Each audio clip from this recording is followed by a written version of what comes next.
हाँ जी, good evening students. ठीक ठाक हो? Yes sir.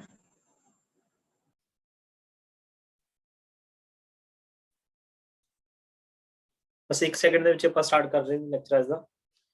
ਇੱਕ ਕਮਲਪ੍ਰੀਤ ਰਹਿ ਗਈ, ਉਹਨੂੰ ਬੜਾ ਜਿਹਾ ਰਿਮਾਈਂਡਰ ਲਾ ਦਿੰਦੇ ਜੀ। ਉਹ ਕਮਲਪ੍ਰੀਤ ਨਹੀਂ ਆਈ ਹੈਗੀ, ਬॉयਜ਼ ਚੋਂ ਵੀ ਨਹੀਂ ਕੋਈ ਆਇਆ ਹੈਗਾ, ਬਾਕੀ ਸਾਰੇ ਆ ਗਏ।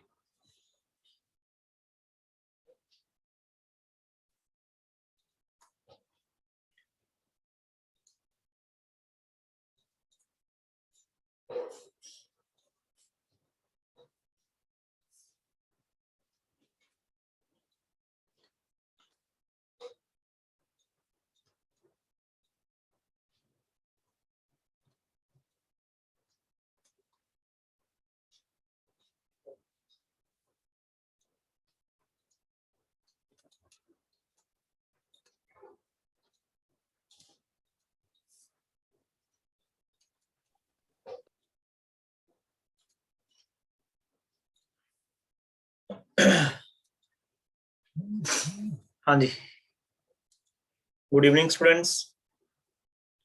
ठीक ठाक हो?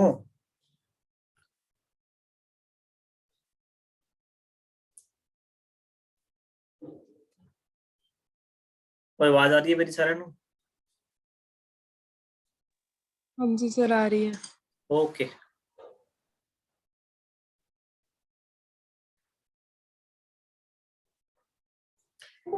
हाँ जी। ਤਾਂ ਲਾਸਟ ਟਾਈਮ ਤੁਹਾਡਾ ਆਨਲਾਈਨ ਟੈਸਟ ਵੀ ਹੋ ਗਿਆ ਸੀ ਨਾ, ਤੇ ਕਈ ਸਟੂਡੈਂਟਸ ਨੇ ਸਕੋਰ अच्छा आया, ਕਈਆਂ ਨੇ ਨੰਬਰ ਘਟਾ ਵੀ ਲਏ, बट कोई गल नहीं, मैं जो सोल्यूशन भी सेंड करता। ठीक है, तुसी सोल्यूशन भी देख लियो। अगर फिर भी कोई किसी क्वेश्चन दे विच कोई डाउट आया है ना, तो मैनूं दस दिओ, मैं वो करवा दूँ। प्रियंका एक ऐड हो रही है, फिर आप कर दें स्टार्ट।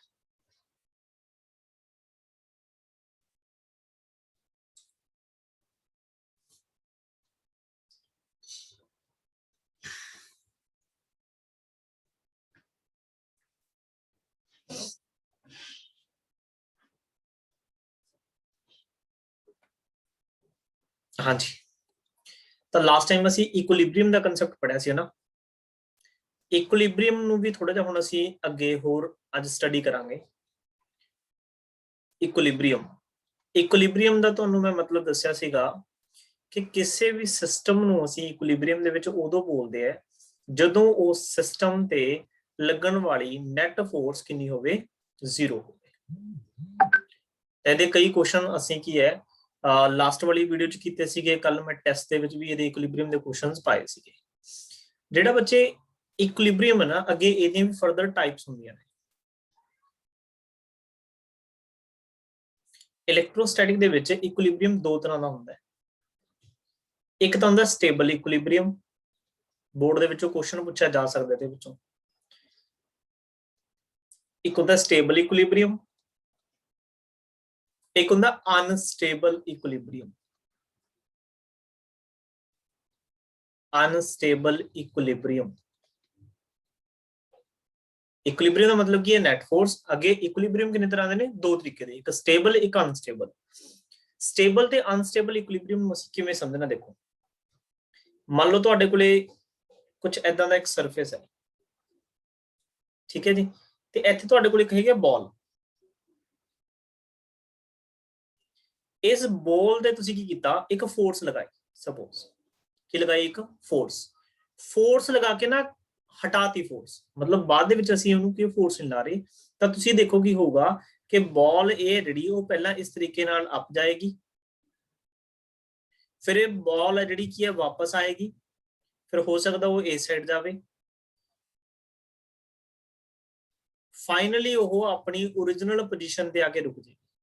ऐदां ही होएगा ना, सोच के देखो ਤੁਹਾਡੇ ਕੋਲ ਇੱਕ ਇਦਾਂ ਦਾ ਕੰਟੇਨਰ ਹੈ, ਇੱਕ ਵਾਰੀ ਤੁਸੀਂ ਬਾਲ ਤੇ ਹਿੱਟ ਕੀਤਾ, ਉਹ ਕੀ ਹੈ ਰਾਈਟ ਹੈਂਡ ਸਾਈਡ ਅਪ ਗਈ, ਫਿਰ ਕੀ ਉਹ ਵਾਪਸ ਆਈ, ਫਿਰ ਇਦਾਂ ਉਹਦੀਆਂ ਔਸੀਲੇਸ਼ਨਸ ਘਟਦੀਆਂ ਫਾਈਨਲੀ ਉਹ ਕੀ ਹੈ ਆਪਣੀ ਪੋਜੀਸ਼ਨ ਤੇ ਵਾਪਸ ਆ ਗਈ। ਅਗਰ ਕੋਈ ਬਾਡੀ ਡਿਸਟਰਬ ਹੋਣ ਤੋਂ ਬਾਅਦ ਆਪਣੀ ਪੋਜੀਸ਼ਨ ਨੂੰ ਰੀਗੇਨ ਕਰ ਲੇ, that equilibrium is known as stable equilibrium। I repeat, अगर कोई बॉडी डिस्टर्ब होने तो बाद ਆਪਣੀ ਹੀ ਪੋਜੀਸ਼ਨ ਤੇ ਦੁਬਾਰਾ ਆ ਜੇ ਤਾਂ ਇਹੋ ਜਿਹੇ ਇਕੁਇਲਿਬ੍ਰੀਅਮ ਨੂੰ ਅਸੀਂ ਸਟੇਬਲ ਇਕੁਇਲਿਬ੍ਰੀਅਮ ਬੋਲਦੇ ਹਾਂ। ਦੇਖੋ ਇਕੁਇਲਿਬ੍ਰੀਅਮ ਦੇ ਵਿੱਚ ਹੈਗੀ ਸੀ ਪਹਿਲਾਂ ਬਾਡੀ, ਨੈਟ ਫੋਰਸ 0 ਸੀ। ਇਹ ਚੈੱਕ ਕਰਨ ਦੇ ਲਈ ਕਿ ਸਟੇਬਲ ਹੈ ਜਾਂ ਅਨਸਟੇਬਲ ਹੈ, ਤੁਹਾਨੂੰ ਉਸ ਬਾਡੀ ਨੂੰ ਕੀ ਕਰਨਾ ਪਊਗਾ, ਡਿਸਟਰਬ ਕਰਨਾ ਪਊਗਾ। ਅਗਰ ਉਹ ਡਿਸਟਰਬ ਕਰਨ ਤੋਂ ਬਾਅਦ ਆਪਣੀ ਪੋਜੀਸ਼ਨ ਤੇ ਆ ਗਈ, ਦੈਟ ਮੀਨਸ ਅਸੀਂ ਕੀ ਬੋਲਾਂਗੇ, ਕਿਹੜਾ ਇਕੁਇਲਿਬ੍ਰੀਅਮ ਹੈ, ਸਟੇਬਲ ਇਕੁਇਲਿਬ੍ਰੀਅਮ। ਜੇ ਮੈਂ ਇਸ ਕੰਟੇਨਰ ਨੂੰ ਕੁਛ ਏਦਾਂ ਰੱਖਦਾ ਤੇ ਇੱਥੇ ਮੈਂ ਰੱਖਾਂ ਬਾਡੀ, ਤੇ ਇਸ ਬਾਡੀ ਨੂੰ ਤੁਸੀਂ ਫਿਲਹਾਲ ਇਹਦੇ ਤੇ ਨੈਟ ਫੋਰਸ 0 ਹੈ, ਤੁਸੀਂ ਇਹਦੇ ਤੇ ਇੱਕ ਵਾਰੀ ਫੋਰਸ ਲਗਾ ਕੇ ਛੱਡ ਦੋ ਤਾਂ ਬੱਚੇ ਕਦੇ ਵੀ ਆਪਣੀ ਪੋਜੀਸ਼ਨ ਤੇ ਨਹੀਂ ਆ ਸਕੇਗੀ। ਇਹ ਆਪਦੀ ਪੋਜੀਸ਼ਨ ਦੁਬਾਰਾ ਰੀਗੇਨ ਨਹੀਂ ਕਰਦੀ। ਜਦੋਂ ਕੋਈ ਬਾਡੀ ਆਪਣੀ ओरिजिनल ਪੋਜੀਸ਼ਨ ਰੀਗੇਨ ਨਾ ਕਰੇ ਤਾਂ ਉਹਨੂੰ ਬੋਲਦੇ ਨੇ ਅਨਸਟੇਬਲ ਇਕੁਇਲਿਬ੍ਰੀਅਮ। ਮੈਂ ਕਰਦਾ ਜਿਸ ਨੂੰ ਦੁਬਾਰਾ ਰਿਪੀਟ ਕਰਦਾ, ਕੋਈ ਗੱਲ ਨਹੀਂ, ਮਨਸ਼ੂ ਵੀ ਆ ਗਿਆ, ਇੱਕ ਸੈਕਿੰਡ ਉਹਨੂੰ ਵੀ ਐਡ ਹੋ ਜਾਣਾ। ਆਪਾਂ ਲਾਸਟ ਟਾਈਮ ਇਕੁਇਲਿਬ੍ਰੀਅਮ ਦੇ ਕਨਸੈਪਟ ਪੜ੍ਹਦੇ ਸੀਗੇ। ਇਕੁਇਲਿਬ੍ਰੀਅਮ ਦਾ ਮਤਲਬ ਹੁੰਦਾ ਨੈਟ ਫੋਰਸ 0, ਠੀਕ ਹੈ ਜੀ, ਇਹ ਸਭ ਨੂੰ ਪਤਾ ਲੱਗ ਗਿਆ। ਉਹਦਾ ਆਪਾਂ ਕੁਐਸਚਨ ਵੀ ਕਰ ਲਿਆ ਕਿ ਦੋ ਚਾਰजेस ਨੇ, ਥਰਡ ਚਾਰਜ ਤੁਸੀਂ ਕਿੱਥੇ ਪਲੇਸ ਕਰੋ ਸੋ ਦੈਟ ਉਹ ਕਾਦੇ ਵਿੱਚ ਰਹੇ, ਇਕੁਇਲਿਬ੍ਰੀਅਮ ਚ ਰਹੇ। ਅਸੀਂ ਕੁਐਸਚਨ ਕਰ ਲਏ ਕਿ ਦੋ ਪੋਜ਼ਿਟਿਵ ਚਾਰਜ ਨੇ ਤਾਂ ਥਰਡ ਜਿਹੜਾ ਚਾਰਜ ਆ ਉਹ ਇਨ ਬਿਟਵੀਨ ਪਲੇਸ ਕਰ ਦੋ, ਠੀਕ ਹੈ, ਚਾਹੇ ਪੋਜ਼ਿਟਿਵ ਰੱਖ ਦੋ ਚਾਹੇ ਨੈਗੇਟਿਵ ਰੱਖ ਦੋ, ਠੀਕ ਹੈ। ਜੇ ਆਪੋਜ਼ਿਟ ਚਾਰजेस ਨੇ ਤਾਂ ਆਊਟਸਾਈਡ ਰੱਖ ਦੋ ਜਿੱਧਰ ਮੈਗਨੀਟਿਊਡ ਘੱਟ ਹੈ। ਇਹ ਆਪਾਂ ਕੰਮ ਕਰ ਲਿਆ। ਹੁਣ ਅਸੀਂ ਇਹ ਦੇਖਣਾ ਵੀ ਉਹ ਇਕੁਇਲਿਬ੍ਰੀਅਮ ਸਟੇਬਲ ਹੈ ਜਾਂ ਅਨਸਟੇਬਲ ਹੈ। ਉਹਦੇ ਲਈ ਨਾ ਤੁਹਾਨੂੰ ਡਿਸਟਰਬ ਕਰਨਾ ਪਊਗਾ ਚਾਰਜ ਨੂੰ।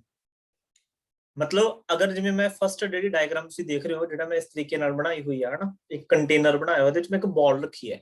ਉਹ ਬਾਲ ਪਹਿਲਾਂ ओरिजिनल ਪੋਜੀਸ਼ਨ 1 ਨੰਬਰ ਨਾਲ ਮੈਂ ਮਾਰਕ ਇਹਨੂੰ ਕਰਦਾ ਰਿਹਾ, ਇਹ ਸਟੇਬਲ ਸੀ, ਠੀਕ ਹੈ, ਮਤਲਬ ਇਹ ਨੈਟ ਫੋਰਸ 0 ਸੀ। ਫਿਰ ਮੈਨੂੰ ਡਿਸਟਰਬ ਕੀਤਾ ਤਾਂ ਇਹ ਕੀ ਹੈ, ਇਸ ਤਰੀਕੇ ਨਾਲ ਆਸੀਲੇਟ ਹੁੰਦੀ ਹੁੰਦੀ ਫਾਈਨਲੀ ਆਪਣੀ ਹੀ ਪੋਜੀਸ਼ਨ ਤੇ ਆ ਕੇ ਰੁਕ ਗਈ, ਤਾਂ ਇਹਨੇ ਆਪਣੀ ਪੋਜੀਸ਼ਨ ਰੀਗੇਨ ਕਰ ਲਈ। ਅਗਰ ਇਸ ਨੇ ਆਪਣੀ ਪੋਜੀਸ਼ਨ ਰੀਗੇਨ ਕਰ ਲਈ ਤਾਂ ਇਹਨੂੰ ਅਸੀਂ ਬੋਲਾਂਗੇ ਸਟੇਬਲ ਇਕੁਇਲਿਬ੍ਰੀਅਮ। ਸੈਕੰਡ ਡਾਇਗਰਾਮ 'ਚ ਤੁਸੀਂ ਦੇਖੋ, ਜਦੋਂ ਤੁਸੀਂ ਇਸ ਫਸਟ ਵਾਲੀ ਪੋਜੀਸ਼ਨ ਤੋਂ ਬਾਡੀ ਨੂੰ ਡਿਸਟਰਬ ਕਰ ਦੋਗੇ ਤਾਂ ਬਾਡੀ ਇਸ ਆਪਣੀ ਪੋਜੀਸ਼ਨ ਤੇ ਦੁਬਾਰਾ ਨਹੀਂ ਪਹੁੰਚ ਸਕੇਗੀ। ਇਹਨੂੰ ਅਸੀਂ ਕੀ ਬੋਲਦੇ ਆ, ਅਨਸਟੇਬਲ ਇਕੁਇਲਿਬ੍ਰੀਅਮ। ਤਾਂ ਚਾਰजेस ਦੇ ਵਿੱਚ ਵੀ ਐਂ ਹੋਊਗਾ।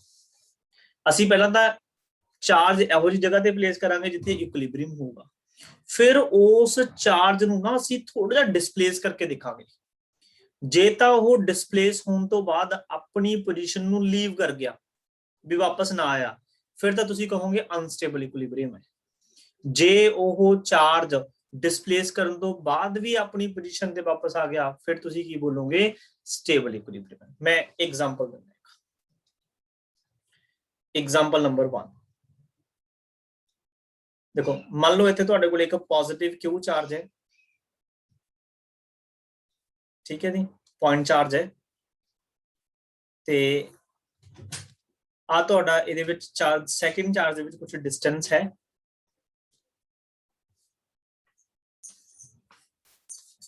ਇੱਥੇ ਵੀ ਤੁਹਾਡੇ ਕੋਲ ਪੋਜ਼ਿਟਿਵ ਕਿਊ ਚਾਰਜ, ਠੀਕ ਹੈ, ਕੋਈ ਡਿਸਟੈਂਸ ਸਪੋਜ਼ ਇਹਦੇ ਵਿਚਕਾਰ ਹੈਗਾ ਕੋਈ r ਡਿਸਟੈਂਸ ਹੈ। ਹੁਣ ਦੇਖੋ ਦੋਨੋਂ ਚਾਰजेस ਕਿਉਂ ਨੇ, ਪੋਜ਼ਿਟਿਵ ਕਿਉਂ ਨੇ, ਤੇ ਤੁਹਾਨੂੰ ਸਭ ਨੂੰ ਪਤਾ ਹੈ ਕਿ ਜੇ ਥਰਡ ਚਾਰਜ ਅਸੀਂ ਪਲੇਸ ਕਰਨਾ ਹੈ Q0 ਸੋ ਦੈਟ ਇਹ ਤੇ ਨੈਟ ਫੋਰਸ ਕਿੰਨੀ ਲੱਗੇ, 0, ਤਾਂ ਤੁਹਾਨੂੰ ਪਤਾ ਹੈ ਤੁਸੀਂ ਇਹਦੇ ਬਿਲਕੁਲ ਸੈਂਟਰ 'ਚ ਰੱਖੋਗੇ। ਇਹੀ ਅਸੀਂ ਗੱਲ ਕੁਐਸਚਨ ਕੀਤਾ ਸੀਗਾ। ਮੰਨ ਲਓ ਆ Q0 ਮੈਂ ਇੱਥੇ ਰੱਖਤਾ, ਐਂ ਕਰੋਗੇ। ਹੁਣ ਮੈਂ ਕੀ ਦੇਖਣਾ ਹੈ, ਹੁਣ ਮੈਂ ਦੇਖਣਾ ਹੈ ਕਿ ਇਹ ਇਕੁਇਲਿਬ੍ਰੀਅਮ ਕਿਹੜਾ ਹੈ, ਸਟੇਬਲ ਹੈ ਜਾਂ ਅਨਸਟੇਬਲ ਹੈ। ਪਹਿਲਾਂ ਅਸੀਂ ਕੀ ਦੇਖਦੇ ਸੀ ਵੀ ਜਿਹੜਾ ਫਸਟ ਚਾਰਜ ਹੈ ਇਸ ਚਾਰਜ ਨੂੰ ਰਿਪੈਲ ਕਰੂਗਾ in this direction with the force F1, ਠੀਕ ਹੈ ਜੀ। ਅੱਛਾ, ਸੈਕੰਡ ਵਾਲਾ ਚਾਰਜ ਨੇ ਵੀ ਇਹਨੂੰ ਰਿਪੈਲ ਕੀਤਾ ਇਨ ਦਿਸ ਡਾਇਰੈਕਸ਼ਨ। ਬੱਚੇ ਆਪਣੀ ਸਾਈਡ ਤੋਂ ਡਿਸਟਰਬੈਂਸ ਨਾ ਕ੍ਰੀਏਟ ਕਰੋ।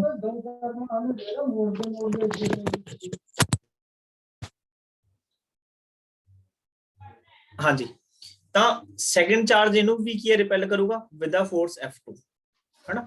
ਆਪਾਂ ਕੀ ਕਿਹਾ ਸੀ, ਅਗਰ ਇਹ ਦੋਨੋਂ ਫੋਰਸਿਸ ਨੇ ਜਿਹੜੀਆਂ ਉਹ ਇਕੁਅਲ ਨੇ ਤੇ ਆਪੋਜ਼ਿਟ ਨੇ, ਤਾਂ ਨੈਟ ਫੋਰਸ ਹੈ ਜਿਹੜੀ, ਨੈਟ ਫੋਰਸ ਕਿਤੇ Q0 ਤੇ ਉਹ 0 ਹੋਏਗੀ।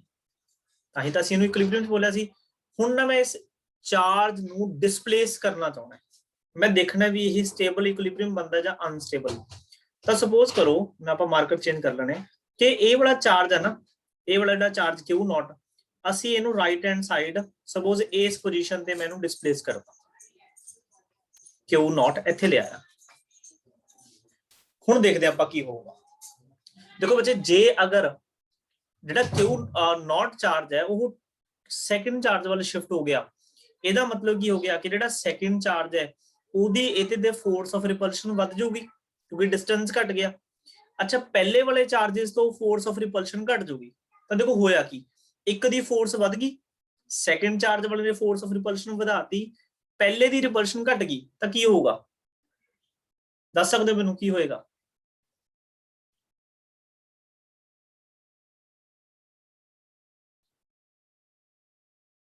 ਮੈਂ ਦੁਬਾਰਾ ਸਭ ਨੂੰ ਅਨਮਿਊਟ ਕਰ ਦੇਣਾ, ਮੈਨੂੰ ਜਵਾਬ ਚਾਹੀਦਾ। ਧਿਆਨ ਰੱਖਿਓ ਵੀ ਪਿੱਛੋਂ ਨਾ ਡਿਸਟਰਬੈਂਸ ਨਾ ਹੋਵੇ। ਤੁਸੀਂ ਆਪਣਾ ਅਨਮਿਊਟ ਕਰ ਸਕਦੇ ਹੋ ਆਪਣੇ ਆਪ ਨੂੰ, ਸੋਚ ਕੇ ਬੋਲੋ। ਕਿਊ ਨੋਟ ਨੂੰ ਮੈਂ ਰਾਈਟ ਹੈਂਡ ਸਾਈਡ ਸ਼ਿਫਟ ਕਰਤਾ ਤਾਂ force second the force of repulsion ਵੱਧ ਗਈ, ਪਹਿਲੇ ਦੀ ਘਟ ਗਈ, ਤਾਂ ਕੀ ਹੋਊਗਾ? ਮੇਨ ਪੋਜੀਸ਼ਨ ਤੇ ਦੁਬਾਰੇ ਵਗ ਜੂ ਸਰ। ਹਾਂ ਵੈਰੀ ਗੁੱਡ, ਕਿਉਂਕਿ ਇਸ ਸਾਈਡ ਤੋਂ ਹੁਣ ਉਹਨੂੰ ਰਿਪਲਸ਼ਨ ਜ਼ਿਆਦਾ ਮਿਲਣ ਲੱਗੀ ਤਾਂ ਡੈਫੀਨਿਟਲੀ ਇਹ ਵਾਲਾ ਚਾਰਜ ਦੁਬਾਰਾ ਫੇਰ ਇਸੇ ਪੋਜੀਸ਼ਨ ਤੇ ਆ ਜਾਊਗਾ। ਤਾਂ ਬੱਚੇ ਕਿਹੜਾ ਇਕੁਇਲਿਬ੍ਰੀਅਮ ਹੋਇਆ? that equilibrium is known as a stable equilibrium। ਤਾਂ ਸਟੇਬਲ ਇਕੁਇਲਿਬ੍ਰੀਅਮ ਬਣ ਗਿਆ।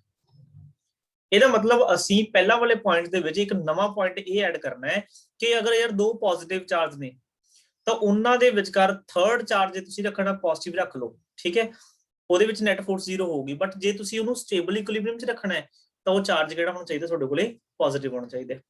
ਅਸੀਂ ਦੇਖਦੇ ਹਾਂ ਕਿ ਇਹ ਨੈਗੇਟਿਵ ਨਾਲ ਵੀ ਹੋ ਸਕਦਾ ਹੈ, ਚੈੱਕ ਕਰਦੇ ਹਾਂ। ਮੰਨ ਲਓ ਆ ਤੁਹਾਡੇ ਕੋਲੇ ਪੋਜ਼ਿਟਿਵ ਕਿਉਂ ਚਾਰਜ ਹੈ ਤੇ ਇੱਥੇ ਤੁਹਾਡੇ ਕੋਲੇ ਫਿਰ ਇੱਕ ਪੋਜ਼ਿਟਿਵ ਕਿਉਂ ਚਾਰਜ ਹੈ। ਹੁਣ ਅਸੀਂ ਥਰਡ ਚਾਰਜ ਜਿਹੜਾ ਇੱਥੇ ਪਲੇਸ ਕਰ ਰਹੇ ਹਾਂ ਨਾ ਉਹ ਨੈਗੇਟਿਵ ਕਿਉ ਨੋਟ ਰੱਖ ਰਿਹਾ ਹਾਂ। ਤਾਂ ਦੇਖੋ ਪਹਿਲਾ ਚਾਰਜ ਇਸ ਕਿਉ ਨੋਟ ਨੂੰ ਅਟਰੈਕਟ ਕਰੂਗਾ in this direction with a force F1, second charge ਇਹਨੂੰ ਅਟਰੈਕਟ ਕਰੂਗਾ in this direction with a force F2। Distance ਇਹਨਾਂ ਦੇ ਵਿਚਕਾਰ r, ਦੋਨੇ ਫੋਰਸਿਸ ਕੀ ਹੈ ਇਕੁਅਲ ਨੇ, ਆਪੋਜ਼ਿਟ ਨੇ, ਨੈਟ ਫੋਰਸ ਹੋ ਗਈ 0। ਇਹਦਾ ਮਤਲਬ ਇਕੁਇਲਿਬ੍ਰੀਅਮ ਦਾ ਹੈਗਾ।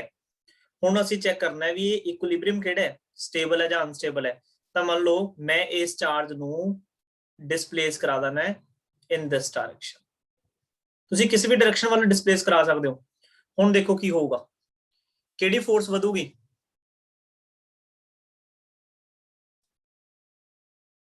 F2 ਅਟਰੈਕਸ਼ਨ ਵਾਲੀ ਫੋਰਸ ਵਧੂ। ਹਾਂ ਵੈਰੀ ਗੁੱਡ। ਫੋਰਸ ਜਿਹੜੀ F1 ਵਾਲੀ ਅਟਰੈਕਸ਼ਨ ਉਹ ਘਟ ਜਾਊਗੀ। ਤਾਂ ਕੀ ਇਹ ਚਾਰਜ ਆਪਣੀ ਪੋਜੀਸ਼ਨ ਤੇ ਵਾਪਸ ਜਾਊਗਾ?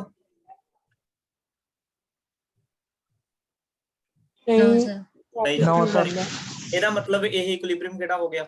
Unstable equilibrium. ਤਾਂ ਬਹੁਤ ਸੌਖਾ ਜਿਹਾ ਕੰਮ ਹੈ ਜੀ ਇਹ, ਠੀਕ ਹੈ। ਬਸ ਅਨਸਟੇਬਲ ਤੇ ਸਟੇਬਲ ਦੇਖਣ ਦੇ ਲਈ ਤੁਹਾਨੂੰ ਇੱਕ ਵਾਰੀ ਚਾਰਜ ਨੂੰ ਕੀ ਕਰਨਾ ਪਊਗਾ? ਡਿਸਟਰਬ ਕਰਨਾ ਪਊਗਾ। ਸਰ ਇੱਕ ਵਾਰ ਫਿਰ ਦੱਸੋ ਕੀ ਹੋਊਗਾ ਜਦੋਂ ਉਹ ਮੂਵ ਕਰੂਗਾ? ਹਾਂ ਮੈਂ ਦੁਬਾਰਾ ਫਿਰ ਦੱਸ ਦਿੰਦਾ ਜੇ ਨਹੀਂ ਸਮਝ ਲੱਗਾ ਕਿਸੇ ਨੂੰ। ਅਸੀਂ ਕੀ ਕਰਨਾ ਹੈ, ਪਹਿਲਾਂ ਤਾਂ ਇਕੁਇਲਿਬ੍ਰੀਅਮ ਅਸੀਂ ਸਿੱਖ ਲਿਆ ਵੀ ਨੈਟ ਫੋਰਸ ਕਰ ਦੋ 0। ਉਸ ਤੋਂ ਬਾਅਦ ਨਾ ਤੁਸੀਂ ਚਾਰਜ ਨੂੰ ਮੂਵ ਕਰਾਉਣਾ ਬੱਚੇ। ਜੇ ਤਾਂ ਚਾਰਜ ਮੂਵ ਕਰਨ ਤੋਂ ਬਾਅਦ ਉਹਦੀਆਂ ਫੋਰਸਿਸ ਇਸ ਤਰੀਕੇ ਨਾਲ ਚੇਂਜ ਹੁੰਦੀਆਂ ਨੇ ਕਿ ਉਹ ਦੁਬਾਰਾ ਫਿਰ ਉਸ ਨੂੰ ਆਪਣੀ ਓਰੀਜਨਲ ਪੋਜੀਸ਼ਨ ਤੇ ਲੈ ਜਾਂਦੀਆਂ ਨੇ, ਫਿਰ ਤਾਂ ਤੁਸੀਂ ਬੋਲੋਗੇ ਸਟੇਬਲ ਇਕੁਇਲਿਬ੍ਰੀਅਮ। ਜੇ ਉਹ ਆਪਣੀ ਪੋਜੀਸ਼ਨ ਤੇ ਨਹੀਂ ਵਾਪਸ ਜਾਏਗਾ ਤਾਂ ਉਹ ਹੋ ਜਾਏਗਾ ਅਨਸਟੇਬਲ ਇਕੁਇਲਿਬ੍ਰੀਅਮ, ਠੀਕ ਹੈ। ਤਾਂ ਇਹਦੇ ਨਾਲ ਦਾ ਆਪਾਂ ਇੱਕ ਹੁਣ ਕੁਐਸਚਨ ਕਰਾਂਗੇ। ਉਹ ਕੁਐਸਚਨ ਕੀ ਹੈਗਾ ਉਹਦੀ ਮੈਂ ਸਟੇਟਮੈਂਟ ਤੁਹਾਡੇ ਸਾਹਮਣੇ ਇੱਥੇ ਨੋਟ ਕਰ ਦਾਂਗਾ। ਆਈ ਥਿੰਕ ਮੈਂ ਇੱਕ ਦੋ ਸਟੇਟਮੈਂਟ ਪਹਿਲਾਂ ਨੋਟ ਕੀਤੀਆਂ ਵੀ ਸੀ। ਇਹ ਹੋ ਰਿਹਾ, ਇੱਕ second.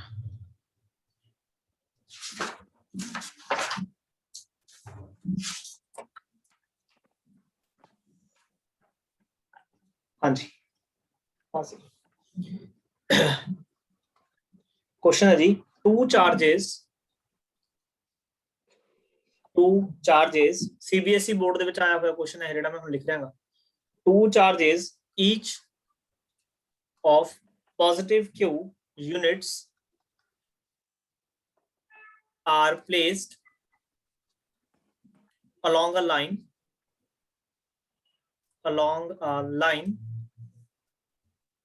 a third charge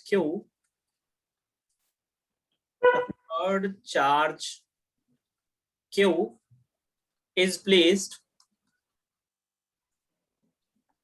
between them at what position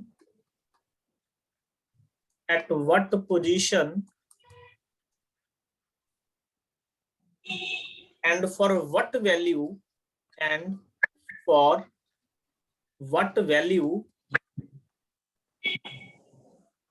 of q will the system in equilibrium। ਆ ਦੇਖੋ ਪੂਰੇ ਸਿਸਟਮ ਦੀ ਗੱਲ ਕੀਤੀ ਹੈ। ਜਿਹੜੇ ਅਸੀਂ ਪਹਿਲਾਂ ਕੁਐਸਚਨ ਕੀਤੇ ਸੀ ਨਾ ਉਹਦੇ ਵਿੱਚ ਜਿਹੜੇ ਚਾਰजेस ਸੀਗੇ ਉਹ ਫਿਕਸ ਸੀਗੇ, ਥਰਡ ਚਾਰਜ ਅਸੀਂ ਪਲੇਸ ਕਰਨਾ ਹੋਊਗਾ, ਇਹੀ ਕੁਐਸਚਨ ਕੀਤਾ ਸੀ। ਇਹਦੇ ਵਿੱਚ ਨਾ ਹੁਣ ਜਦੋਂ ਲਿਖਤਾ ਵੀ ਸਿਸਟਮ ਨੂੰ ਚੈੱਕ ਕਰੋ ਵੀ ਉਹ ਇਕੁਇਲਿਬਰੀਅਮ 'ਚ ਹੈਗਾ ਜਾਂ ਨਹੀਂ ਹੈਗਾ, ਇਹਦਾ ਮਤਲਬ ਇਸ ਕੁਐਸਚਨ ਦੇ ਵਿੱਚ ਕੋਈ ਵੀ ਚਾਰਜ ਦੀ ਜਿਹੜੀ ਪੋਜੀਸ਼ਨ ਆ ਫਿਕਸ ਨਹੀਂ ਹੈਗੀ। ਹੁਣ ਆਪਾਂ ਨੂੰ ਇਹਦੇ ਵਿੱਚ ਇਹ ਨਹੀਂ ਕਹਿ ਰਹੇ ਵੀ ਸਟੇਬਲ ਹੈ ਅਨਸਟੇਬਲ ਹੈ, ਕਿ ਇਹ ਤਾਂ ਸਿਰਫ ਇਹ ਕਹਿ ਰਹੇ ਨੇ, ਕਹਿੰਦੇ ਦੋ ਤੁਹਾਡੇ ਕੋਲੇ ਚਾਰजेस ਨੇ ਜਿਨ੍ਹਾਂ ਦਾ ਮੈਗਨੀਟਿਊਡ ਕਿੰਨਾ ਹੈ ਪੋਜ਼ਿਟਿਵ ਕਿਊ, ਆਪਾਂ ਇੱਥੇ ਬਣਾ ਲੈਂਦੇ ਹਾਂ। ਇੱਕ ਪੋਜ਼ਿਟਿਵ ਕਿਊ ਇਹ ਹੋ ਗਿਆ ਤੇ ਇੱਕ ਪੋਜ਼ਿਟਿਵ ਕਿਊ ਆਪਾਂ ਇੱਥੇ ਪਲੇਸ ਕਰਨਾ। positive q units are placed along a line, a third charge q, ਹੁਣ ਕੋਈ third charge ਹੈ q is placed between them, ਮਤਲਬ ਇਹਨਾਂ ਦੇ ਵਿੱਚ ਅਸੀਂ ਉਹਨੂੰ ਕਿੱਥੇ ਰੱਖਣਾ, ਇਹਦੇ ਵਿਚਕਾਰ ਅਸੀਂ ਰੱਖਣਾ। at what position and for what value of q will the system in equilibrium। ਤਾਂ ਪਹਿਲਾਂ ਮੈਨੂੰ ਤੁਸੀਂ ਪੋਜੀਸ਼ਨ ਵਾਲਾ ਕੁਐਸਚਨ ਤੁਸੀਂ ਮੈਨੂੰ ਦੱਸੋ ਕਿਵੇਂ ਕਰੋਗੇ। ਇਹਦੇ ਵਿਚਕਾਰ ਦਾ ਕੋਈ ਡਿਸਟੈਂਸ ਤੁਸੀਂ ਆਪਣੇ ਵੱਲੋਂ ਸਪੋਜ਼ ਕਰ ਲਓ r। ਕੁਐਸਚਨ ਆਪਾਂ ਕੀਤਾ ਹੋਇਆ ਬਿਲਕੁਲ ਸੇਮ ਹੀ ਹੈ, ਤਾਂ ਅਸੀਂ ਕੀ ਕਰਾਂਗੇ, ਇਹਦੇ ਬਿਲਕੁਲ ਇੱਥੇ ਸੈਂਟਰ 'ਚ ਰੱਖ। ਕਿਉਂ? ਕਿਉਂਕਿ ਦੋਨੋਂ ਚਾਰजेस ਪਲੱਸ q ਦੇ ਨੇ, ਠੀਕ ਹੈ। ਸਾਨੂੰ ਪਤਾ ਜੇ ਦੋਨੋਂ ਪੋਜ਼ਿਟਿਵ ਹੁੰਦੇ ਨੇ ਤਾਂ ਕੀ ਰੱਖਿਆ ਜਾਊਗਾ, ਉਹ ਸੈਂਟਰ 'ਚ ਰੱਖਿਆ ਜਾਊਗਾ। ਤਾਂ ਆਹ ਡਿਸਟੈਂਸ ਕੀ ਹੈ, ਸਪੋਜ਼ ਤੁਹਾਡਾ ਕੀ ਹੈ r/2, ਠੀਕ ਹੈ, ਤੇ ਇਹ ਵੀ ਤੁਹਾਡਾ ਕੀ ਹੋ ਗਿਆ r/2। ਤਾਂ ਪੋਜੀਸ਼ਨ ਦਾ ਬੱਚੇ ਸਿੰਪਲ ਹੀ ਆ ਗਈ, ਪੋਜੀਸ਼ਨ ਕੀ ਹੋਗੀ ਉਹਦੀ, ਪੋਜੀਸ਼ਨ ਤਾਂ ਹੋਗੀ r/2। ਇਹ ਤਾਂ ਮੈਨੂੰ ਲੱਗਦਾ ਨਹੀਂ ਵੀ ਕਿਸੇ ਨੂੰ ਨਾ ਪਤਾ ਲੱਗਿਆ ਹੋਵੇ, ਇਹ ਤਾਂ ਪਤਾ ਲੱਗ ਗਿਆ। ਅੱਛਾ, ਇਹ ਇਹਨਾਂ ਨੇ ਕੀ ਕਿਹਾ, ਕਹਿੰਦਾ for what value of q will the system in equilibrium, q the value ਕਿੰਨੀ ਹੋਊਗੀ। ਆ ਡੌਗੀ ਕਿੰਨਾ ਦੇ ਘਰੇ ਰੱਖਿਆ ਹੋਇਆ ਹੋਵੇ, ਹਾਂਜੀ ਬੱਚੇ ਦੱਸੋ q ਦੀ ਵੈਲਿਊ ਕਿਵੇਂ ਫਾਈਂਡ ਕਰੋਗੇ। डिस्प्लेस करके फाइंड करांगे सर, ਹਾਂਜੀ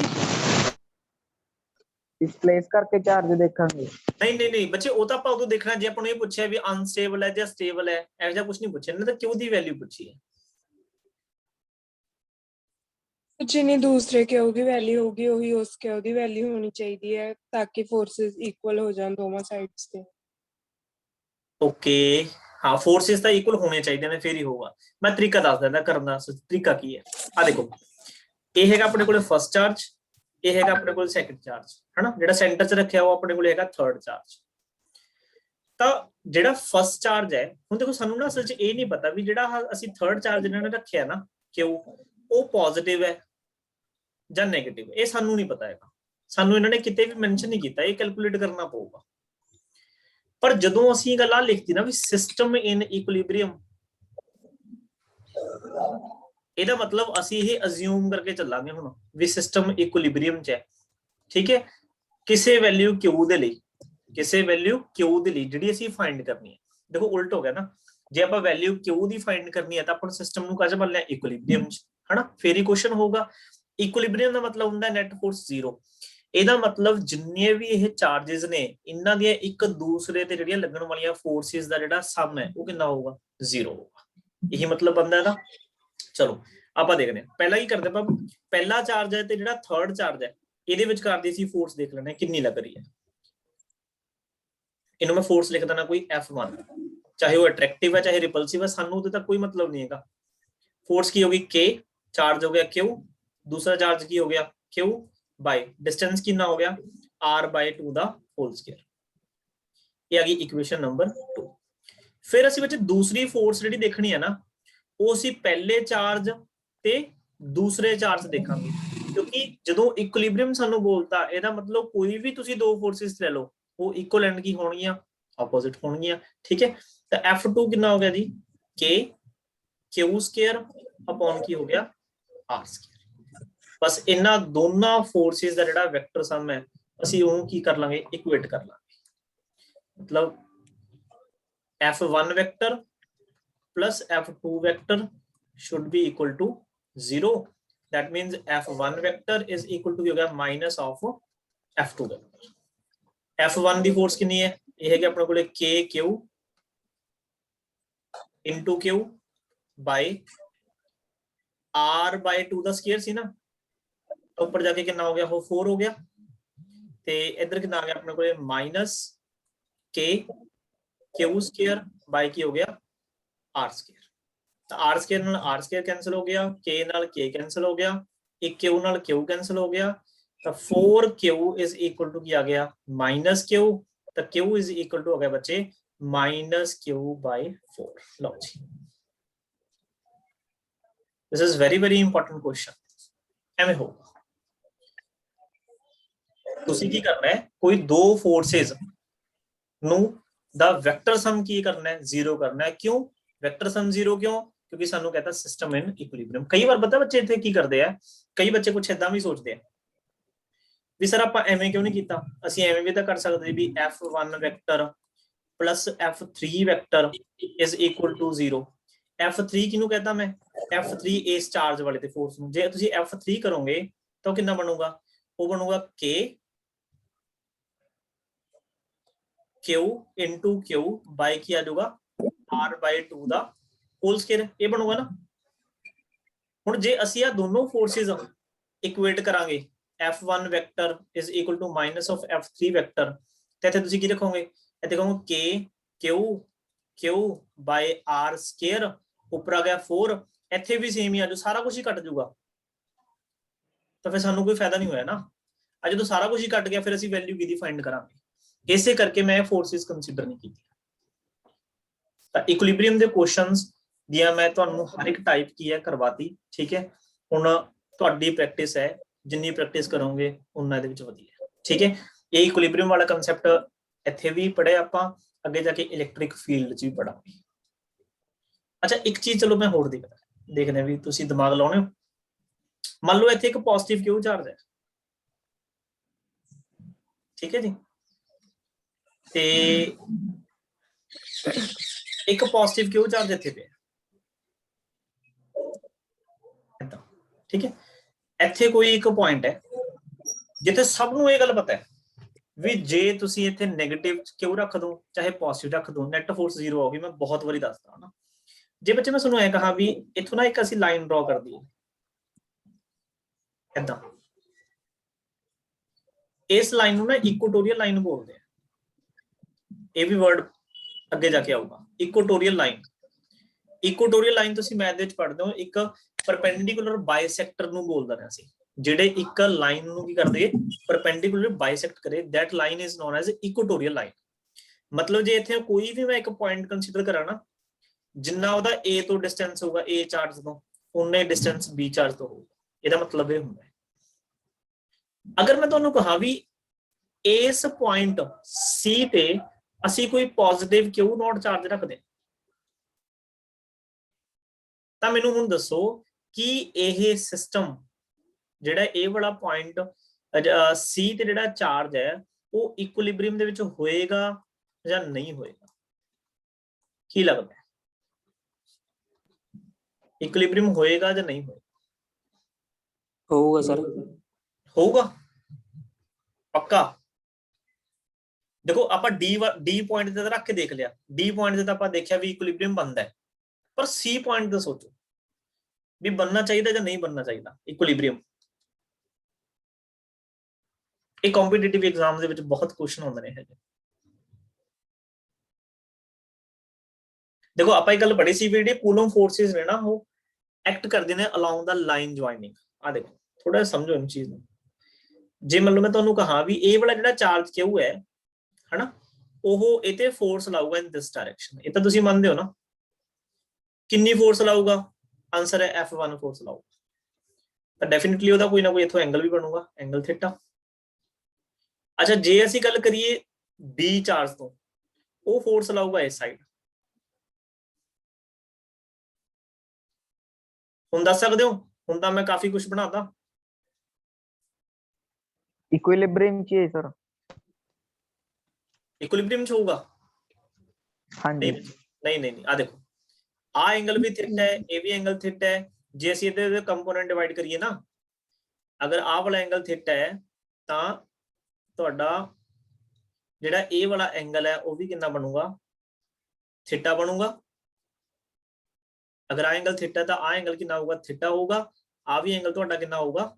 ਥੀਟਾ। ਤਾਂ ਇਸ ਸਾਈਡ ਤੁਹਾਡੇ ਕੋਲ ਨਾ ਕੰਪੋਨੈਂਟ ਡਿਵਾਈਡ ਹੋ ਜਾਣਗੇ। ਇਸ ਸਾਈਡ ਤੁਹਾਡਾ ਕੰਪੋਨੈਂਟ ਆ ਜਾਊਗਾ f1 cos ਥੀਟਾ, ਇਸ ਸਾਈਡ ਕੰਪੋਨੈਂਟ ਕੀ ਆ ਜਾਊਗਾ? f1 sin theta. ਸਿਮਿਲਰਲੀ ਅਗਰ ਇਹ ਐਂਗਲ ਥੀਟਾ ਹੈ ਤਾਂ ਤੁਹਾਡਾ ਆ ਅਲਟਰਨੇਟਿੰਗ ਐਂਗਲ ਥੀਟਾ ਹੋਏਗਾ, ਇਹ ਵੀ ਐਂਗਲ ਕਿੰਨਾ ਹੋਏਗਾ? ਥੀਟਾ। ਉੱਪਰ ਵਾਲੀ ਸਾਈਡ ਕੀ ਆ ਜਾਊਗਾ? f2 cos ਥੀਟਾ, ਤੇ ਸਾਈਡ ਕੀ ਆ ਜਾਊਗਾ? f2 sin theta. ਆ ਫੋਰਸਿਸ ਤਾਂ ਬੱਚੇ ਆਪਸ ਹੋ ਗਿਆ ਕੈਂਸਲ, ਬਟ ਨੈਟ ਫੋਰਸ ਕਿੱਧਰ ਲੱਗੂਗੀ? ਇਨ ਅਪਵਰਡ ਡਾਇਰੈਕਸ਼ਨ। ਇਹਦਾ ਮਤਲਬ ਹਜੇ ਉਹਦੇ ਤੇ ਨੈਟ ਫੋਰਸ 0 ਨਹੀਂ ਹੈਗੀ। ਜੇ ਨੈਟ ਫੋਰਸ 0 ਨਹੀਂ ਹੈਗੀ that means ਇਹ ਇਕੁਇਲਿਬ੍ਰੀਅਮ ਨਹੀਂ ਹੋਏਗਾ, ਇਹ ਇਕੁਇਲਿਬ੍ਰੀਅਮ 'ਚ ਨਹੀਂ ਹੈਗਾ। ਕਲੀਅਰ ਹੋਈ ਗੱਲ? ਰਿਪੀਟ ਕਰਿਓ ਸਰ। ਹਾਂ ਮੈਂ ਡਾਇਗਰਾਮ ਦੁਬਾਰਾ ਬਣਾਉਣਾ। ਆ ਦੇਖੋ ਆ ਤੁਹਾਡੇ ਕੋਲੇ ਪੋਜ਼ਿਟਿਵ ਕਿਊ ਚਾਰਜ,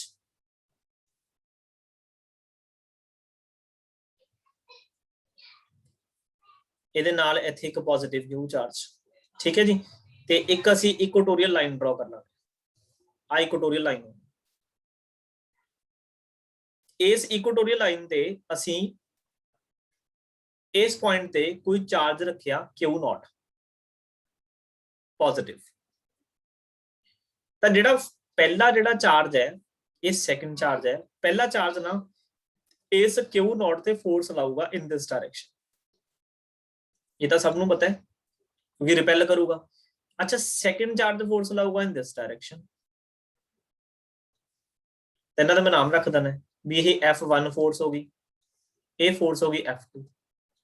ਅੱਛਾ ਜੇ ਬੱਚੇ ਆ ਡਿਸਟੈਂਸ R ਹੈ, ਆ ਵੀ ਡਿਸਟੈਂਸ R ਹੈ, ਠੀਕ ਹੈ। ਤੁਹਾਨੂੰ ਦੱਸਿਆ ਲਾਈਨ ਕੀ ਹੈ? ਪਰਪੈਂਡੀਕੂਲਰ ਬਾਈਸੈਕਟ ਕਰ ਰਹੀ ਹੈ, ਤਾਂ ਜਿਹੜੇ ਐਂਗਲ ਨੇ ਨਾ ਇਹ ਐਂਗਲ ਵੀ ਸੇਮ ਹੋਣਗੇ। ਓਕੇ ਅਗਰ ਇਹ ਐਂਗਲ ਸੇਮ ਨੇ ਤਾਂ ਆਪਾਂ ਇੱਥੋਂ Z ਬਣਾ ਲਈਏ। ਆ ਦੇਖੋ ਆ ਐਂਗਲ ਥੀਟਾ, ਤਾਂ ਐਗਰੀ ਕਰਦੇ ਹੋ ਨਾ ਵੀ ਆ ਵੀ ਐਂਗਲ ਥੀਟਾ ਹੋਊਗਾ, ਅਲਟਰਨੇਟ ਐਂਗਲ ਹੋ ਗਏ। ਅੱਛਾ ਆ ਵੀ ਐਂਗਲ ਕਿੰਨਾ ਹੋਊਗਾ? ਥੀਟਾ ਹੋਊਗਾ। ਅਗਰ ਇਹ ਵਾਲਾ ਐਂਗਲ ਥੀਟਾ ਹੈ ਤਾਂ ਬੱਚੇ ਆ ਐਂਗਲ ਵੀ ਥੀਟਾ ਹੋਊਗਾ। ਕਰਕੇ ਦੇਖ ਲਿਓ ਆ ਦੋਨਾਂ ਦਾ ਸਮ ਕੀ ਹੈ ਨਾ 90 ਦਾ ਬਣੂਗਾ। ਆ ਵੀ ਐਂਗਲ ਕਿੰਨਾ ਹੈ? ਥੀਟਾ। ਇਹਦਾ ਮਤਲਬ ਇਸ F1 ਵੈਕਟਰ ਦਾ ਇਸ ਸਾਈਡ ਇੱਕ ਕੰਪੋਨੈਂਟ ਗਿਆ ਜੀ, that is F1 cos theta, ਇਸ ਸਾਈਡ ਬਣ ਗਿਆ F1 sin theta. Similarly F2 the other side component ਗਿਆ F2 cos ਥੀਟਾ, ਤੇ ਇਸ ਸਾਈਡ ਕੰਪੋਨੈਂਟ ਕੀ ਆ ਗਿਆ? F2 sin theta. ਜੇ ਤੁਸੀਂ ਸਾਈਨ ਵਾਲੇ ਕੰਪੋਨੈਂਟ ਦੇਖੋ ਹਨਾ, ਉਹ ਦੋਨੇ ਇੱਕ ਦੂਸਰੇ ਦੇ ਐਂਟੀ ਪੈਰਲਲ ਨੇ। ਆਪਾਂ ਨੂੰ ਪਤਾ ਦੇਖੋ ਫੋਰਸ ਹੈ ਜਿਹੜੀ ਉਹ ਕੀ ਹੈ? ਚਾਰजेस ਦੇ ਪ੍ਰੋਡਕਟ ਦੇ ਡਾਇਰੈਕਟਲੀ ਹੈ, ਤੇ ਡਿਸਟੈਂਸ ਦੇ ਇਨਵਰਸਲੀ ਦੇ ਸਕੁਅਰ ਹੈ ਹਨਾ। ਇਹਦਾ ਮਤਲਬ ਆਹ ਵਾਲੀ ਫੋਰਸ F1 sin ਥੀਟਾ ਤੇ F2 sin ਥੀਟਾ ਇਕੁਅਲ ਵੀ ਹੈ, ਆਪੋਜ਼ਿਟ ਵੀ ਹੈ, ਕੈਂਸਲ ਆਊਟ ਹੋ ਜੂਗੀ। ਬਟ ਆਹ ਦੋਨੋਂ ਫੋਰਸ ਤਾਂ ਦੇਖੋ ਨਾ, ਆਹ ਦੋਨੇ ਫੋਰਸਿਸ ਤਾਂ ਇੱਕ ਡਾਇਰੈਕਸ਼ਨ 'ਚ ਲੱਗ ਰਹੀਆਂ ਨੇ। ਇਹਦਾ ਮਤਲਬ ਹਜੇ ਵੀ ਇਸ ਪੁਆਇੰਟ C ਤੇ ਜਿਹੜਾ ਇਹ ਤੁਸੀਂ ਚਾਰਜ ਰੱਖਿਆ ਉਹਦੇ ਫੋਰਸ ਕਿੱਥੇ ਲੱਗ ਰਹੀ ਹੈ? ਇਨ ਅਪਵਰਡ ਡਾਇਰੈਕਸ਼ਨ। ਨੈਟ ਫੋਰਸ 0 ਤਾਂ ਨਹੀਂ ਹੋਈ ਨਾ। ਜੇ ਨੈਟ ਫੋਰਸ 0 ਨਹੀਂ ਹੋਈ that means ਇਕੁਇਲਿਬ੍ਰੀਅਮ ਨਹੀਂ ਆਇਆ। ਜੇ ਐਵੇਂ ਹੋ ਜਾਂਦਾ ਇੱਕ ਫੋਰਸ ਉੱਪਰ ਲੱਗ ਰਹੀ ਹੁੰਦੀ ਇੱਕ ਨੀਚੇ ਲੱਗ ਰਹੀ ਹੁੰਦੀ, ਫਿਰ ਚਾਂਸਸ ਹੈਗੇ ਸੀਗੇ ਫਿਰ ਇਕੁਇਲਿਬ੍ਰੀਅਮ ਇੱਥੇ ਹੋ ਸਕਦਾ ਸੀ। ਤਾਂ ਇਹੋ ਜਿਹੇ ਕੁਐਸਚਨਸ ਵੀ ਆ ਜਾਂਦੇ, ਠੀਕ ਹੈ। ਬਟ ਇਹ CBSE ਬੋਰਡ ਦਾ ਕੁਐਸਚਨ ਨਹੀਂ ਹੈਗਾ, ਇਹ ਕੰਪਲੀਟ ਕੁਐਸਚਨ ਹੈ।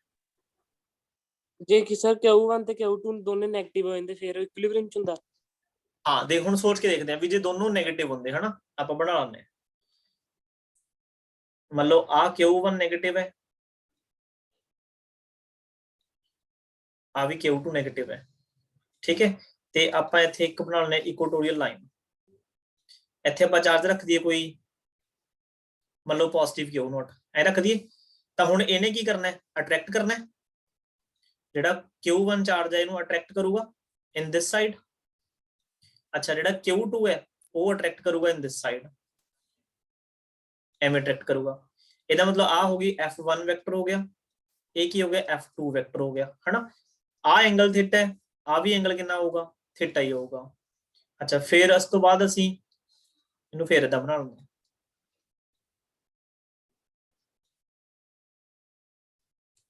ਇਹਦਾ ਮਤਲਬ ਆ ਵੀ ਐਂਗਲ ਕਿੰਨਾ ਹੋਊਗਾ, ਥੀਟਾ, ਆ ਵੀ ਐਂਗਲ ਕਿੰਨਾ ਹੋਊਗਾ, ਥੀਟਾ। ਇਸ F2 ਦਾ ਇਧਰ ਕੰਪੋਨੈਂਟ ਕੀ ਆਊਗਾ, that is F2 cos theta, ਤੇ ਨੀਚੇ ਵਾਲਾ ਕੰਪੋਨੈਂਟ ਕੀ ਆਊਗਾ, that is F1 sin theta, sorry F2। Similarly F1 ਦਾ ਇਸ ਸਾਈਡ ਕੰਪੋਨੈਂਟ ਕੀ ਆਊਗਾ, F1 cos theta, ਤੇ ਨੀਚੇ ਵਾਲੇ ਕੀ ਆਊਗਾ F1 sin theta। ਦੇਖ ਜਸਨੂਰ ਚੈੱਕ ਕਰ ਕੀ ਫੋਰਸਿਸ ਕੈਨਸਲ ਹੋ ਰਹੀਆਂ ਨੇ, ਆਨਸਰ ਹੈ ਨੂੰ ਆ ਦੋਨੋਂ ਫੋਰਸਿਸ ਹੁਣ ਡਾਊਨਵਰਡ ਡਾਇਰੈਕਸ਼ਨ ਵੱਲ ਕੀ ਹੋ ਗਈਆਂ, ਐਡ ਹੋ ਗਈਆਂ। ਇਹਦਾ ਮਤਲਬ ਹਜੇ ਵੀ ਇਹ ਜਿਹੜਾ ਕਿ ਸਿਸਟਮ ਹੈ ਉਹ ਇਸ ਪੁਆਇੰਟ ਤੇ, ਇਸ ਪੁਆਇੰਟ C ਤੇ ਇਕੁਇਲਿਬ੍ਰੀਅਮ ਦੇ ਵਿੱਚ ਨਹੀਂ ਹੈਗਾ, ਬਿਕੋਜ਼ ਨੈਟ ਫੋਰਸ ਕਿੰਨੀ ਹੈ ਇੱਥੇ, ਨੈਟ ਫੋਰਸ 0 ਨਹੀਂ ਹੈ। ਕਲੀਅਰ ਹੈ ਜੀ, ਉਹ ਸਮਝ ਆ ਰਹੀ ਹੈ, ਥੋੜਾ ਜਿਹਾ ਐਡਵਾਂਸ ਲੈਵਲ ਕਰਵਾ ਰਹੇ ਹਾਂ। Yes sir. ਓਕੇ ਠੀਕ ਹੈ ਠੀਕ ਹੈ ਠੀਕ ਹੈ। ਅੱਛਾ ਜੇ ਮੈਂ ਇਸ ਕੁਐਸਚਨ ਨੂੰ ਥੋੜਾ ਜਿਹਾ ਮੋਲਡ ਕਰਦਾ, ਥੋੜਾ ਕੁਐਸਚਨ ਧਿਆਨ ਨਾਲ ਸੁਣੋ। ਮੰਨ ਲਓ ਸਟਾਰਟਿੰਗ 'ਚ ਨਾ ਜਿਹੜਾ ਇਹ Q0 ਚਾਰਜ ਸੀਗਾ ਉਹ D ਪੁਆਇੰਟ ਤੇ ਪਿਆ, ਮੰਨ ਲਓ ਠੀਕ ਹੈ। ਮੈਂ ਤੁਹਾਨੂੰ ਕਹਾਂ D ਪੁਆਇੰਟ ਤੋਂ ਨਾ ਤੁਸੀਂ C ਪੁਆਇੰਟ ਤੇ ਲੈ ਕੇ ਜਾ ਕੇ, ਆਈ ਰਿਪੀਟ, ਤੁਸੀਂ Q0 ਨੂੰ ਮੂਵ ਕਰਾਤਾ D ਤੋਂ C, D ਤੋਂ C ਜਾ ਕੇ ਰੱਖਦਾ, ਤਾਂ ਮੈਨੂੰ ਹੁਣ ਇਹ ਦੱਸੋ ਕਿ ਇਹ ਸਟੇਬਲ ਇਕੁਇਲਿਬ੍ਰੀਅਮ ਹੋਊਗਾ ਜਾਂ ਅਨਸਟੇਬਲ ਇਕੁਇਲਿਬ੍ਰੀਅਮ ਚ ਆਊਗਾ।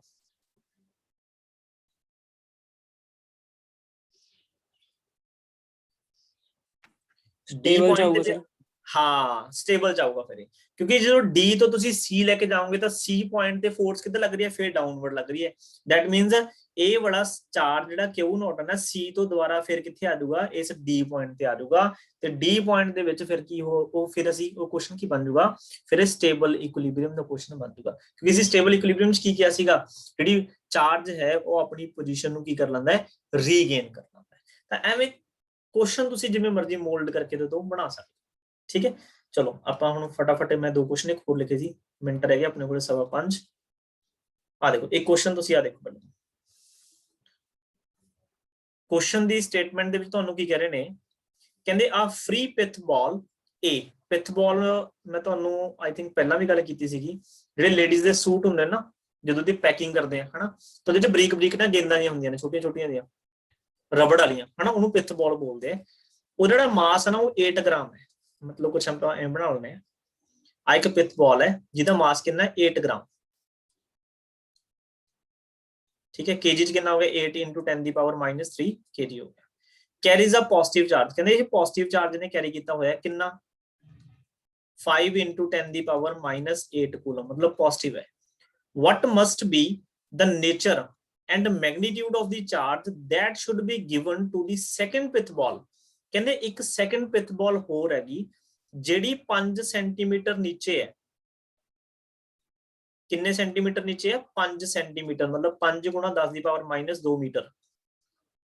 The former ball, मतलब उस बॉल तो नीचे, so that the upper ball is stationary। ਕਹਿੰਦੇ ਇਸ ਜੇ ਇਹ ਤੇ Q1 ਚਾਰਜ ਹੈ, ਇਸ Q2 ਬਾਲ ਨੂੰ ਤੁਸੀਂ ਕਿਹੜਾ ਚਾਰਜ ਦੇਵੋ ਤੇ ਕਿੰਨਾ ਦਿਓ, ਸੋ ਦੈਟ ਜਿਹੜੀ ਉੱਪਰ ਵਾਲੀ ਬਾਲ ਹੈ ਉਹ ਸਟੇਸ਼ਨਰੀ ਰਹੇ। ਤਾਂ ਤੁਸੀਂ ਕੀ ਸੋਚਦੇ ਹੋ, ਉਹਨੂੰ ਪੋਜ਼ਿਟਿਵ ਸਾਈਨ ਚਾਰਜ ਦੇਈਏ ਜਾਂ ਆਪਾਂ ਨੈਗੇਟਿਵ ਚਾਰਜ?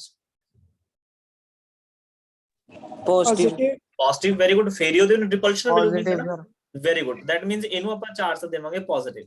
ਤਾਂ ਕਨਸੈਪਟ ਦੇਖੋ ਹੁਣ ਕੀ ਹੋ ਗਿਆ, ਜਿਹੜੀ ਇਹ ਬਾਲ ਹੈ ਇਹ ਨੀਚੇ ਆਊਗੀ because of its weight, gravitational force ਲੱਗੂਗੀ। ਅਸੀਂ ਇਹਦੇ ਤੇ ਉੱਪਰ ਨੂੰ ਫੋਰਸ ਲਗਾਉਣੀ ਹੈ, ਤਾਂ ਮੈਂ ਫੋਰਸ ਲਾਵਾਂ ਕਿੰਨੀ, ਮੈਂ ਫੋਰਸ ਲਾ ਦੇਣਾ ਉਹਦੇ weight ਦੇ ਬਰਾਬਰ। ਸੋਚ ਕੇ ਦੇਖੋ, ਜਿੰਨੀ ਬਾਡੀ ਦਾ weight ਹੈ, ਅਗਰ ਤੁਸੀਂ ਉਨੀ ਇਲੈਕਟ੍ਰੋਸਟੈਟਿਕ ਫੋਰਸ ਪ੍ਰੋਵਾਈਡ ਕਰਤੀ ਤਾਂ ਦੋਨੋਂ ਫੋਰਸਿਸ ਕੀ ਹੋ ਜਾਣਗੀਆਂ, ਕੈਂਸਲ ਆਊਟ। ਇਹਦਾ ਮਤਲਬ ਬਾਲ ਕੀ ਹੋ ਜੂਗੀ, ਉਸ ਪੁਆਇੰਟ ਤੇ ਸਟੇਸ਼ਨਰੀ ਹੋ ਜੂਗੀ। ਫੋਰਸਿਸ ਦਾ ਫਾਰਮੂਲਾ ਸਾਨੂੰ ਪਤਾ ਹੈ ਕਿ Q1 Q2 ਬਾਈ ਡਿਸਟੈਂਸ ਕਿੰਨਾ ਹੈ 5 × 10⁻⁷ -2 ਦਾ ਸਕੁਅਰ, m ਕਿੰਨਾ ਹੈ 8 into 10 ਦੀ ਪਾਵਰ -3, g ਦੀ ਵੈਲਿਊ ਤੁਸੀਂ ਇੱਥੇ 10 ਪੁੱਟ ਕਰ ਲਓ, k ਦੀ ਵੈਲਿਊ ਕਿੰਨੀ ਹੈ 9 into 10 ਦੀ ਪਾਵਰ 9, q1 ਚਾਰਜ ਕਿੰਨਾ 5 into 10 ਦੀ ਪਾਵਰ -8, ਤਾਂ ਆਈ ਥਿੰਕ ਤੁਸੀਂ ਇੱਥੋਂ q2 ਦੀ ਵੈਲਿਊ ਈਜ਼ੀਲੀ ਫਾਈਂਡ ਆਊਟ ਕਰ ਸਕਦੇ ਹੋ। Yes or no? Yes sir. ਤਾਂ Yes, sir. ਐਵੇਂ ਦਾ ਵੀ ਕੁਐਸਚਨ ਤੁਹਾਨੂੰ ਕੀ ਪੁੱਛਿਆ ਜਾ ਸਕਦਾ ਹੈ। ਅੱਛਾ, ਇੱਕ ਕੁਐਸਚਨ ਹੋਰ ਹੈ ਤੁਹਾਨੂੰ ਨਾ, ਮੈਂ ਇੱਕ ਕਨਸੈਪਟ ਕਰਾਇਆ ਸੀ ਮੈਕਸਿਮਮ ਮਿਨੀਮਮ, ਸਾਰੇ ਸਟੂਡੈਂਟ ਉਦੋਂ ਆ ਗਏ ਸੀਗੇ ਤੇ ਤੁਹਾਨੂੰ ਮੈਂ ਕਿਹਾ ਸੀ ਵੀ ਇਹੋ ਜਿਹੇ ਕੁਐਸਚਨ ਆਉਂਦੇ ਰਹਿੰਦੇ ਨੇ। ਆ ਦੇਖੋ, ਜਿਵੇਂ ਇਹਦੇ ਵਿੱਚ ਮੈਕਸਿਮਮ ਫੋਰਸ ਦਾ ਕੁਐਸਚਨ ਹੈ, ਕਹਿੰਦੇ ਅ ਸਰਟਨ ਚਾਰਜ Q, ਕੋਈ Q ਚਾਰਜ ਸੀਗਾ, ਇਜ਼ ਡਿਵਾਈਡ ਇਨਟੂ 2 ਪਾਰਟਸ, ਉਹਦੇ ਕਹਿੰਦੇ ਦੋ ਹਿੱਸੇ ਕਰਤੇ, ਇੱਕ Q ਦਾ ਤੇ ਦੂਜਾ ਕਿੰਨਾ ਬਚਿਆ Q minus Q, ਐਵੇਂ ਦੋ ਹਿੱਸੇ ਕਰਤੇ। How the charges Q and Q are related, ਕਹਿੰਦੇ Q ਤੇ ਇਸ Q ਦੇ ਵਿੱਚ ਕੀ ਰਿਲੇਸ਼ਨ ਹੈ, ਇਹਦੇ ਵਿੱਚ ਕੀ ਰਿਲੇਸ਼ਨ ਹੈ, so that when Q and Q minus Q placed at a certain distance apart experience a maximum force, so that ਕਹਿੰਦੇ ਵੀ ਇਹਨਾਂ ਦੇ ਵਿਚਕਾਰ ਜਦੋਂ ਕੋਈ ਨਾ ਕੋਈ ਡਿਸਟੈਂਸ r ਹੋਊਗਾ, ਉਦੋਂ ਇਹਨਾਂ ਦੇ ਵਿਚਕਾਰ ਜਿਹੜੀ ਫੋਰਸ ਲੱਗੇ ਉਹ ਕੀ ਲੱਗੇ, ਮੈਕਸਿਮਮ ਲੱਗੇ। ਤਾਂ ਇਹਦੇ ਵਾਸਤੇ ਮੈਂ ਤੁਹਾਨੂੰ ਕੀ ਦੱਸਿਆ ਸੀ ਵੀ ਜਦੋਂ ਇਹੋ ਜਿਹੇ ਕੁਐਸਚਨ ਹੋਣ ਤਾਂ ਤੁਸੀਂ ਕੀ ਕਰਨਾ ਹੈ, ਡੈਰੀਵੇਟਿਵ। ਬਸ ਇਸ ਕੁਐਸਚਨ 'ਚ ਅਸੀਂ ਡੈਰੀਵੇਟਿਵ ਕਰਾਂਗੇ, ਹੋਰ ਕੁਝ ਨਹੀਂ। ਤਾਂ ਕੁਐਸਚਨ ਕੀ ਬਣ ਗਿਆ, ਆ ਦੇਖੋ, ਇਹ ਚਾਰਜ ਹੈ Q, ਸਪੋਜ਼ ਦੂਸਰਾ ਚਾਰਜ ਜਿਹੜਾ ਇੱਥੇ ਪਿਆ Q minus Q, ਤੇ ਇਹਦੇ ਵਿਚਕਾਰ ਦਾ ਡਿਸਟੈਂਸ ਕਿੰਨਾ r। ਤਾਂ ਅਸੀਂ ਕੀ ਕਰਾਂਗੇ, ਪਹਿਲਾਂ ਫੋਰਸ ਦੇਖਾਂਗੇ, ਫੋਰਸ ਕਿੰਨੀ ਲੱਗੂਗੀ K Q minus Q ਬਾਈ ਕੀ ਹੋ ਗਿਆ r ਸਕੁਅਰ। ਠੀਕ ਹੈ ਜੀ। ਹੁਣ ਅਸੀਂ ਡੈਰੀਵੇਟਿਵ ਕਰਨਾ ਕਿਹਦਾ ਹੈ, ਅਸੀਂ ਇਹਨੂੰ ਡਿਫਰੈਂਸ਼ੀਏਟ ਕਰਾਂਗੇ with respect to charge dq, ਉਹਨੂੰ ਤੁਸੀਂ ਇਕੁਅਲ ਰੱਖਣਾ 0 ਤੇ। ਦੇਖੋ ਮੈਂ dq ਦੇ ਵਿਦ ਰਿਸਪੈਕਟ ਟੂ ਡਿਫਰੈਂਸ਼ੀਏਟ ਕਿਉਂ ਕਰ ਰਿਹਾ, ਕਿਉਂਕਿ ਜਿਹੜਾ q ਚਾਰਜ ਹੈ ਹਨਾ, ਉਹ ਵੇਰੀਏਬਲ ਹੈ, ਕਿਉਂਕਿ ਪਹਿਲਾਂ ਇੱਕ ਕੈਪੀਟਲ Q ਚਾਰਜ ਸੀਗਾ, ਉਹਦੇ ਵਿੱਚੋਂ ਕਿਹੜਾ ਚਾਰਜ ਕੱਢਿਆ ਗਿਆ ਬਾਹਰ, Q। ਹੁਣ ਜਿੰਨਾ ਤੁਸੀਂ ਉਹ ਚਾਰਜ ਉਹਦੇ ਵਿੱਚੋਂ ਰਿਮੂਵ ਕਰੀ ਜਾਓਗੇ, ਉਨੇ ਉਹ ਫੋਰਸਿਸ ਕੀ ਹੋ ਜਾਣਗੀਆਂ, ਚੇਂਜ ਹੋ ਜਾਣਗੀਆਂ। ਮੰਨ ਲਓ ਜਿਹੜਾ ਕੈਪੀਟਲ Q ਚਾਰਜ ਸੀਗਾ ਉਹ ਮੰਨ ਲਓ 10 ਕੂਲਮ ਦਾ ਸੀਗਾ, ਤੁਸੀਂ ਮੰਨ ਲਓ ਇਹਦੇ ਵਿੱਚੋਂ 1 ਕੂਲਮ ਚਾਰਜ ਕੱਢ ਲਿਆ ਤਾਂ ਬਾਕੀ ਕਿੰਨਾ ਬਚਿਆ 9 ਕੂਲਮ। ਅੱਛਾ, ਜੇ ਤੁਸੀਂ 2 ਕੂਲਮ ਕੱਢ ਲਿਆ ਤਾਂ ਕਿੰਨਾ ਬਚਿਆ 8। ਮਤਲਬ ਜਿਹੜਾ ਛੋਟਾ ਚਾਰਜ Q ਹੈ ਨਾ, ਇਹ ਵੇਰੀਏਬਲ ਹੈ, ਤਾਂ ਅਸੀਂ ਉਹਦੇ ਵਿਦ ਰਿਸਪੈਕਟ ਟੂ ਦਾ ਕੀ ਕਰ ਲਾਂਗੇ, ਡੈਰੀਵੇਟਿਵ। ਉਹ ਡੈਰੀਵੇਟਿਵ ਨੂੰ ਪੁੱਟ ਕਰ ਦਾਂਗੇ ਕਿਹਦੇ ਬਰਾਬਰ, 0। ਤਾਂ ਉਹਦੇ ਲਈ ਪਹਿਲਾਂ ਅਸੀਂ ਇਹਨੂੰ ਕੀ ਕ੍ਰਾਸ ਮਲਟੀਪਲਾਈ ਕਰ ਦਨੇ, ਇਹ ਕੀ ਬਣ ਗਿਆ K Q into Q minus ਕੀ ਹੋ ਗਿਆ Q ਸਕੁਅਰ ਅਪੋਨ ਕੀ ਹੋ ਗਿਆ R ਸਕੁਅਰ। ਤਾਂ ਇਹਦਾ ਡਿਫਰੈਂਸ਼ੀਏਟ ਤੁਸੀਂ ਘਰੋਂ ਸੋਲਵ ਕਰਨਾ ਹੈ। ਠੀਕ ਹੈ ਜੀ, 1 ਮਿੰਟ ਦਾ ਆਪਣੇ ਕੋਲ ਟਾਈਮ ਰਹਿ ਗਿਆ।